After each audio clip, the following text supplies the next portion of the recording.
M tick സമാനമായി മറ്റൊരു വ്യക്തിയെ നമുക്ക് കാണാൻ മലയാളത്തിൽ കഴിയില്ല, കേരളത്തിൽ കഴിയില്ല. ഒരുപക്ഷെ യുവതലമുറയിൽപ്പെട്ടവർക്ക് എത്രത്തോളം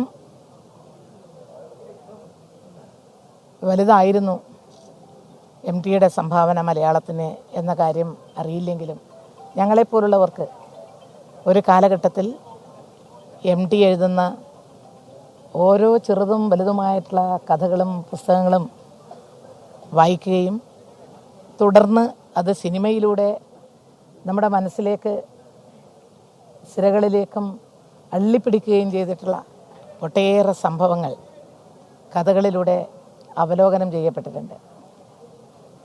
അദ്ദേഹത്തിൻ്റെ എത്രയെത്ര നോവലുകളാണ് സിനിമകളായി മാറിയിട്ടുള്ളതെന്ന് പറയാൻ കഴിയാത്ത വിധത്തിൽ ഇഴയെടുപ്പമുള്ള അദ്ദേഹവും സിനിമയും, അദ്ദേഹത്തിൻ്റെ നോവലും സിനിമയും തമ്മിലുള്ള ബന്ധം അഭേദ്യമായിട്ടുള്ളൊരു ഒന്നാണ്.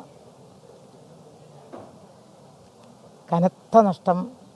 91 വയസ്സെന്ന് പറയുന്നത് കേരളത്തിൽ അത്ര വലിയൊരു വയസ്സല്ല. ഇത്രയും പ്രശസ്തനും കേരളത്തിൽ ഒരു നൂറ്റാണ്ടിൽ, ഈ നൂറ്റാണ്ടിൽ നമുക്കെടുത്ത് പറയാൻ സാധിക്കുന്ന ഏറ്റവും വലിയ സാഹിത്യകാരൻ, കഥാകാരൻ എന്നുള്ള നിലയിൽ ഇനിയൊന്ന് അതുപോലുള്ള ഒരാളെ ഇനി പിറക്കുക തന്നെ വേണം.